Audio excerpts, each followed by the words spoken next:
There's an invisible force shaping our lives, affecting the weather, climate, land, economy, and whether a flag looks majestic or just kind of sits there. I'm talking, of course, about the wind. Large parts of the globe are brought warmth and water thanks to wind. In Europe, wind energy is one of the most popular renewable energies, thanks to wind turbines that harness its power. Ships with sails have followed the path of the wind for centuries, bringing trade and entire empires along with them. Fierce winds can also bring destruction, stripping soil away from the ground or even ripping apart buildings. Trying to protect ourselves from the wind might feel like we're battling an imaginary foe, but wind is definitely not imaginary. Geographers have defined it and have tools to measure it. Whether it's a gentle sea breeze or gale force gusts, wind is any horizontal movement of air. And air is a mixture of nitrogen, oxygen, and other gases that blend together so well they tend to act as one. Winds are named based on what direction they come from, and some people are even named after winds.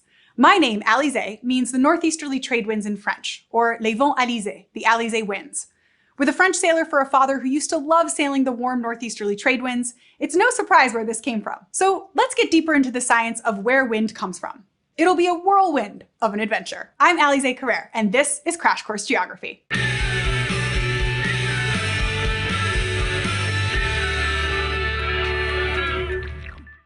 If we zoom out and look at the globe as a whole, we can see that there are global wind patterns just like there are global air temperature patterns, and these are intimately linked. We know that insolation from the sun doesn't get distributed evenly and ends up heating places differently. The temperature of a place is tied to several key factors like latitude, elevation, how far it is from the ocean or sea, and even what type of surface it is and how much of the sun's energy it absorbs. No matter where we are though, air that's warm is lighter, less dense, and tends to rise. Cool air, on the other hand, is heavier, more dense, and tends to sink. And you did hear me correctly. There's lighter air and heavier air because air molecules all have weight. Not a lot, but still weight. The weight of air then leads to atmospheric pressure, which comes from all of the air above that's pressing down on whatever air there is below. So the pressure is much higher where I'm standing in Miami than if we were filming this close to outer space. Down here, there's all 480 kilometers of atmosphere squishing down on us. In fact, it's likely close to standard sea level pressure, which is exactly what it sounds like. The average atmospheric pressure at sea level. We don't crumple like aluminum cans under this enormous pressure because the air and water inside us exert an equal amount of pressure outwards. And the exact atmospheric pressure in other places will be different depending on where we are, the season, or even the time of day. Wind is actually the atmosphere's way of smoothing out pressure differences, which can be created by the daily and seasonal air temperature patterns across Earth's surface. Meteorologists who study the atmosphere use air pressure measurements to forecast the weather. Like a weather report on TV might show a map full of H's and L's, which is actually a map tracking air pressure. A giant L stands for low pressure, or a low. On a global scale, a low area is where the pressure near the surface is less than standard sea level pressure. But on a local scale, like on your local weather report, a low can also be an area where the pressure is less than in the surrounding area because there's actually slightly less air pressing down on that part of the Earth. Lows go by lots of names, like you might hear it called a depression or even a cyclone, though it's not the giant spinning vortex of air we might think of. That's a specific weather event that only forms in tropical oceans. But we'll come back to that in upcoming episodes. To keep it simple, we'll just call it a low. Lows exist either because air is being heated and expands up and out, or air higher up in the atmosphere is spreading out, so there's less air pressing down on Earth's surface. Down on the ground, we might even be able to tell we're in a low. As air expands and rises, winds are drawn toward the center. The rising air cools and moisture in the air condenses into droplets. So if we happen to be in the center of a low, the weather would often be pretty cloudy and rainy. The giant H's on the map mark high pressure areas, which we call a high or anticyclone. In a high pressure cell, either the air is cooling and becoming denser, so it sinks, or the atmosphere high above is piling up, pushing the air below it downward. Sinking compresses air molecules together and makes them warm, so any water vapor in the air won't cool to condense into liquid water. That means high pressure systems bring weather that's clear and sunny, which I remember as H stands for happy. High and low pressure cells are usually large, like they can be 1,000 kilometers across. And air moving between these vast areas to balance out energy in the atmosphere helps us understand and identify the winds. The key is the difference or change in pressure between highs and lows, which is called a pressure gradient. Like any fluid, air wants to flow from high to low pressure. Let's start on a small scale and look at an island. When the beaches and land warm up faster during the day than the surrounding sea, the air over the island expands, rises, and lowers the pressure at the surface. That leaves room for air from the sea to rush onto the land, and voila! Any windsurfer or suntanner will get a cool sea breeze in the afternoon. And similar things happen at a bigger scale across the globe. Air at the equator is consistently warmed by the sun and tends to expand and rise, so we get a belt of low pressure around the Earth called the equatorial trough.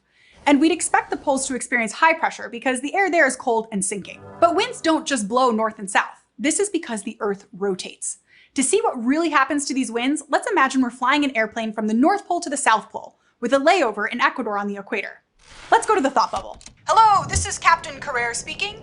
If you look out the windows, you'll see the surface of the Earth slowly rotating eastwards. So in order to stay on a straight path, we'd have to constantly make little turns. This phenomenon that causes moving objects, like our plane, or air or water, to seem like they curve as they travel over the rotating Earth is known as the Coriolis effect. The Earth is rotating beneath our plane, but also as we travel towards the equator, the Earth actually rotates faster because the Earth is bigger at the equator and it has to move faster to keep up. It's like a marching band turning a corner. If they want to stay together in a straight line, the marchers on the inside of the circle take much smaller steps and move slower than the marchers on the outside. So if we're at the poles, we just kind of spin in place.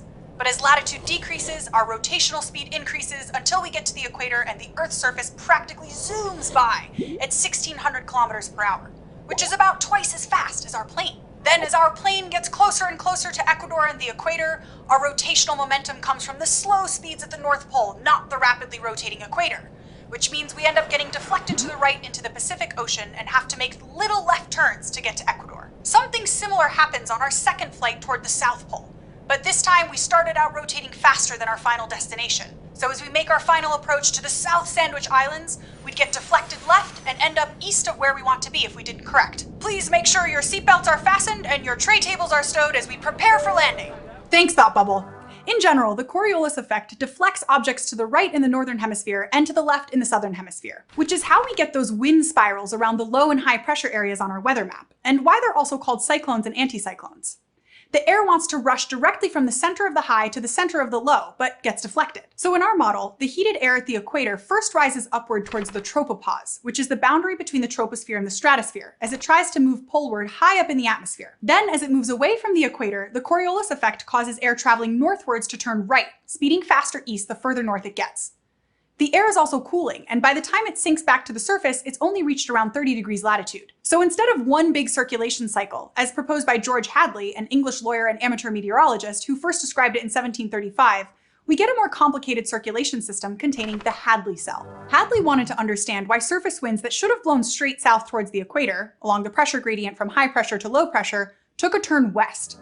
Solving that mystery would help ensure European trading ships would safely reach the shores and goods of the Americas. This isn't the first time our understanding of the winds has gone hand in hand with exploration, and trade, wealth, and power were driven by the winds. For instance, new technologies created in the 1400s, like the quadrant and the astrolabe, enabled accurate navigation and mapping of ocean currents, winds, and trade routes. Over the years, many more scientific minds have explored the implications of Hadley's theory, and we're still learning more as we explore the movement of energy between the atmosphere and the biosphere. We now know that in reality, air in both hemispheres converges in the narrow band around the equator called the intertropical convergence zone, and rises. The surface winds, or doldrums, that form here as air converges and rises upwards are light and not super reliable. Sailing ships could get stuck in the doldrums for days. Similarly, weak winds are found on the poleward edges of the Hadley cells, where air is being forced down, creating high pressure zones centered at about 30 degrees latitude called the subtropical high pressure belts. Sailors of yore were often forced to eat their horses or throw them overboard in these, quote, horse latitudes to conserve drinking water and lighten the weight while the sailing ships waited for the weak winds at the center of these highs to pick up. Wow, that's pretty dark. In between these high and low pressure belts, there are strong and reliable winds spiraling outward from the subtropical high pressure belt towards the equator.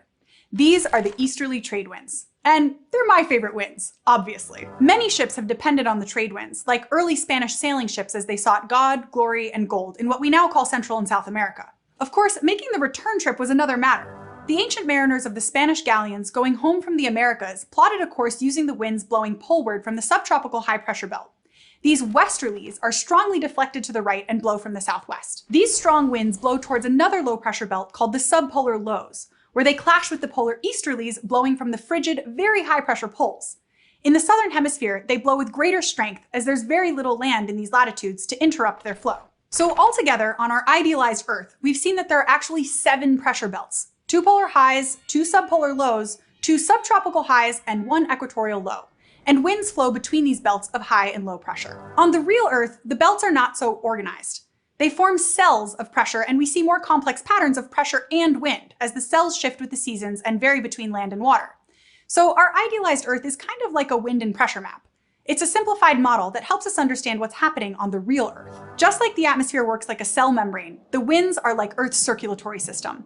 So many things vital to our planet flow through the winds. During the voyages of discovery in the 15th to 18th centuries, which we now recognize weren't really discoveries at all, the knowledge of winds, ocean currents, natural harbors, and more was an essential foundation for circumnavigating the globe. And we continue to rely on the winds to power our economies. As a renewable energy source, this silent force will continue to shape our lives in the future. I hope wherever you are is in the center of a sunny, high-pressure area, which will be perfect weather to go with the flow in the ocean, which is what we'll talk about next week. Many maps and borders represent modern geopolitical divisions that have often been decided without the consultation, permission, or recognition of the land's original inhabitants. Many geographical place names also don't reflect the indigenous or aboriginal peoples' languages, so we at Crash Course want to acknowledge these people's traditional and ongoing relationship with that land and all the physical and human geographical elements of it. We encourage you to learn about the history of the place you call home through resources like nativeland.ca and by engaging with your local indigenous and aboriginal nations through the websites and resources they provide.